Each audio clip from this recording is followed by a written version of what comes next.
विभाग के हमारे सभी अधिकारीगण,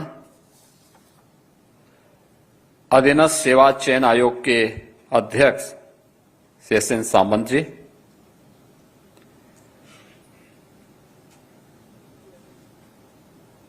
अधीनस्थ सेवा चयन आयोग की परीक्षा में सफल हुए अभ्यर्थियों के नियुक्ति पत्र वितरण के लिए आयोजित आज के समारोह में उपस्थित हमारे सभी नवचयनित लेखा परीक्षक,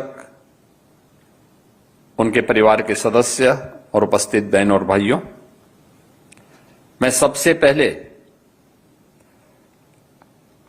आप सभी नवचयनित लेखा परीक्षकों,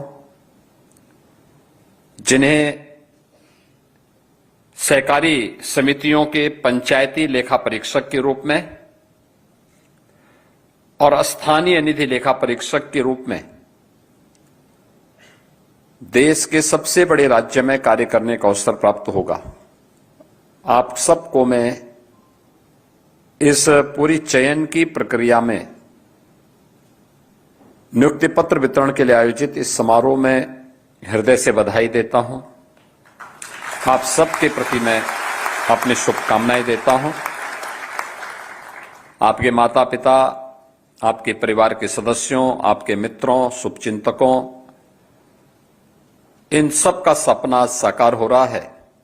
इस साकार हो रहे सपने के लिए मैं आप सबके प्रति अपनी शुभकामनाएं देता हूं। मैं धन्यवाद देता हूं अधीनस्थ सेवा चयन आयोग को, जिन्होंने इस पूरी प्रक्रिया को पूरी निष्पक्षता के साथ, पूरी पारदर्शिता के साथ संपन्न किया है और आज आप सबको ये नियुक्ति पत्र वितरण के समारोह के साथ जुड़ने का अवसर प्राप्त हो रहा है। आपने बदलते हुए भारत के बदलते हुए उत्तर प्रदेश को देखा है। 2017 के पहले का उत्तर प्रदेश क्या था, 2017 के बाद का उत्तर प्रदेश क्या है, ये किसी से छुपा हुआ नहीं है। लेकिन ये केवल बदलाव किसी एक क्षेत्र में नहीं हुआ, हर एक क्षेत्र में। और जिस क्षेत्र में उत्तर प्रदेश सरकार ने बेहतरीन प्रदर्शन किया है, उसमें सुरक्षा और कानून का राज हो, ये किसी भी सरकार की प्रायोरिटी होती है। लेकिन बेहतर वित्तीय प्रबंधन और वित्तीय अनुशासन, यह भी उत्तर प्रदेश ने इस दौरान करके दिखाया। अगर वित्तीय प्रबंधन नहीं होता, उल जलूल खर्च होता, बिना किसी बजट के पैसे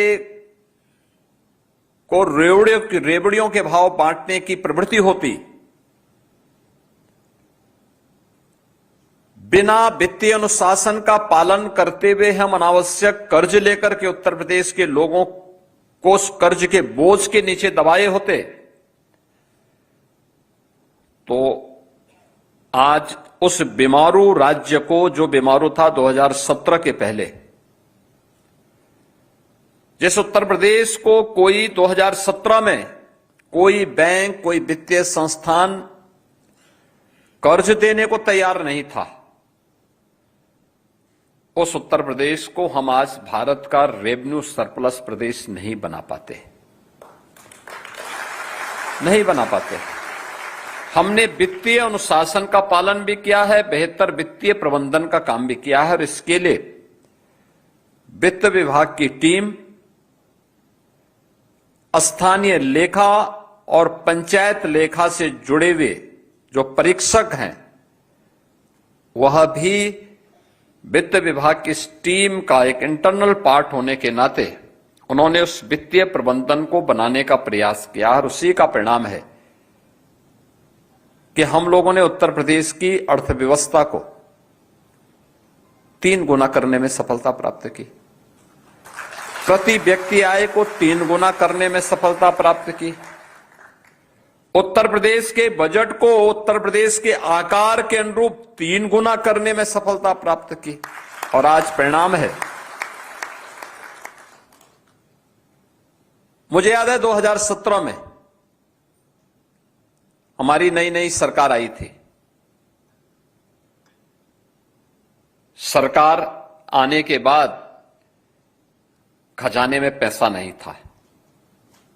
हमें ढेर सारी चुनाव के दौरान जो बातें कही गई थी उनको आगे बढ़ाना था।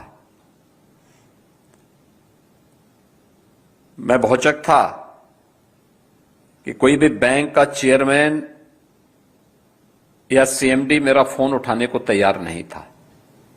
यानी उत्तर प्रदेश को कर्जा नहीं देना है, क्योंकि उत्तर प्रदेश की छवि 2017 में ऐसी नहीं थी कि उत्तर प्रदेश को लोग कर्जा दे सकें। मैं परेशान था, कैसे चलेगा इतनी बड़ी आबादी का राज्य। और उस समय जब हम लोगों ने फिर कार्य करना प्रारंभ किया, मैंने उसी समय तय किया था कि भाई बैंक से पैसा नहीं लेंगे, किसी वित्तीय संस्थान के सामने नहीं जाएंगे, अपने रिसोर्सेज बढ़ाएंगे, वित्तीय अनुशासन को ठीक करेंगे, बेहतर वित्तीय प्रबंधन का उदाहरण प्रस्तुत करेंगे। परिणाम क्या है? आज उत्तर प्रदेश सरकार कोई बड़ा प्रोजेक्ट लेके आती है। आपने देखा होगा अभी गंगा एक्सप्रेसवे, जो देश का सबसे बड़ा एक्सप्रेसवे, लगभग 600 किलोमीटर लंबा है। जब गंगा एक्सप्रेसवे को हम बना रहे थे तब भी हम लोग बैंक के पास नहीं गए कि हमें कर्जा चाहिए। याद करिए, गंगा एक्सप्रेसवे में कुल 36,000 करोड़ रुपए से अधिक पैसा लगा है। और लगा ही नहीं है, इसके अलावा उसमें 9 इंडस्ट्रियल एंड लॉजिस्टिक हब अलग से विकसित हो रहे हैं। उसके लिए भी लगभग 7,000 एकड़ लैंड अतिरिक्त ली गई है। कुल मिलाकर के अगर आप देखेंगे तो इस पूरे एक्सप्रेसवे पर 42,000 करोड़ रुपए से अधिक खर्च हुए हैं। एक्सप्रेसवे के साथ साथ इंडस्ट्रियल क्लस्टर और लॉजिस्टिक हब के निर्माण के लिए। लेकिन बैंकर्स लाइन लगाए खड़े थे कि साहब हम पैसा देना चाहते हैं, हम पैसा देना चाहते हैं, आप हमारा पैसा लगाइए, हमारा पैसा लगाइए।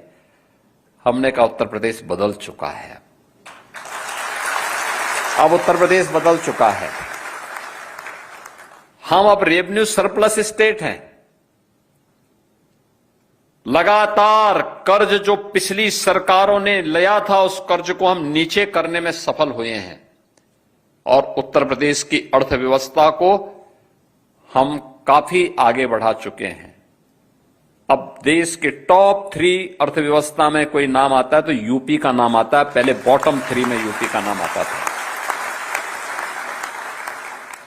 अब उत्तर प्रदेश में हर व्यक्ति निवेश करना चाहता है, हर वित्तीय संस्था ने आना चाहता है। याद करिए कितनी बड़ी भूमिका आपकी है। अगर यह वित्तीय प्रबंधन और वित्तीय अनुशासन नहीं होता, हम कुछ नहीं कर सकते थे। मनमानापन होता, लूट मची होती, हर व्यक्ति तबाह रहता, सुविधाएं लोगों को नहीं मिलती, बिजली नहीं मिलती, चलने के लिए सड़कें नहीं मिलती।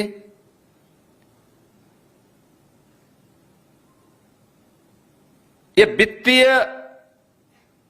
अनुशासनहीनता और कुप्रबंधन का इससे ज्यादा बीभत्स दृश्य क्या होगा?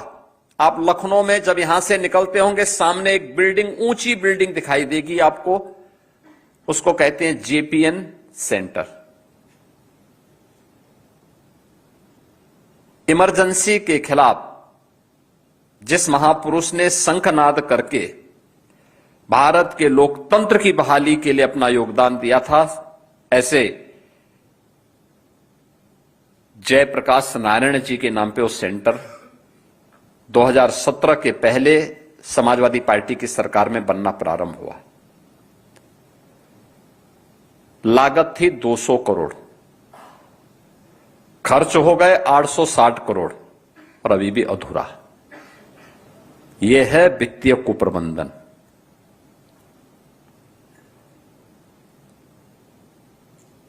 पैसा किसी व्यक्ति और सरकार का नहीं, पैसा है राज्य की जनता का। लेकिन सरकार किस तरीके से दुरुपयोग करती है, यानी इतना भारी भरकम पैसा खर्च होने, जहां 200 करोड़ खर्च होने थे 860 करोड़ खर्च हो गए और तब भी अधूरा। तब भी अधूरा। कहने में लोगों को शर्म भी नहीं लगती कि हम ये बना रहे थे। अरे कम से कम जयप्रकाश जी जैसे स्वतंत्रता संग्राम सेनानी और लोकतंत्र को पुनर्जीवित करने वाले उस महापुरुष के नाम को तो अपमानित नहीं करते।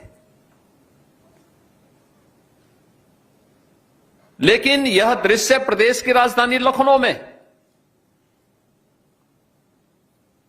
और ये अकेले यहीं पे नहीं हुआ। हमारे प्रदेश के अंदर 1 दर्जन से अधिक ऐसे मामले हैं जो बड़े बड़े मामले हैं, जिसमें हजारों करोड़ रुपए का वारा न्यारा हुआ। वित्तीय कुप्रबंधन यही है। और उस वित्तीय कुप्रबंधन को सुधार करके उत्तर प्रदेश को एक वित्तीय अनुशासित और वित्तीय प्रबंधन के अधीन व्यवस्थित रूप से आगे बढ़ाने का परिणाम 17 के बाद हम सबको देखने को मिल रहा है। आप सोचो 2017 के पहले केवल एक्साइज में यूपी को केवल 12,000 करोड़ मिलते थे और आज हम 62-63 हजार करोड़ रुपया ले रहे हैं। जो लीकेजेज होते थे ना, ऐसा नहीं कि वो लीकेजेज केवल लीकेजेज थे, और लीकेजेज में बहुत सारे लोगों के शेयर रहे होंगे, नेताओं का रहा होगा, सरकार के कुछ लोगों के द्वारा डकैती डाली जा रही थी। जो पैसा प्रदेश के विकास में खर्च होना चाहिए था, कैसे लूट मचाई हुए थे। हर एक क्षेत्र में यही स्थिति थी। और इसीलिए आपकी भूमिका बहुत महत्वपूर्ण है। सहकारी समिति के अधीन स्थानीय स्तर पर स्थानीय लेखा, जितने भी हमारी नगर पालिका है, नगर निगम है, उनका कितना पैसा जा रहा है, उनकी इनकम क्या है, कैसे वो अपनी इनकम को बढ़ा सकते हैं, इसमें वित्तीय प्रबंधन कैसे रख सकते हैं, क्योंकि ये वित्तीय प्रबंधन उन्हें आत्मनिर्भरता की ओर लेके जाएगी।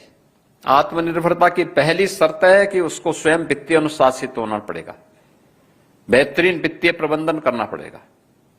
अगर यह उनके पास गुण नहीं है तो कितना भी पैसा आएगा, उसका फ्लो अगर बाहर की तरफ होगा तो हालत खराब होनी है। ऐसे ही पंचायती राज संस्थाएं,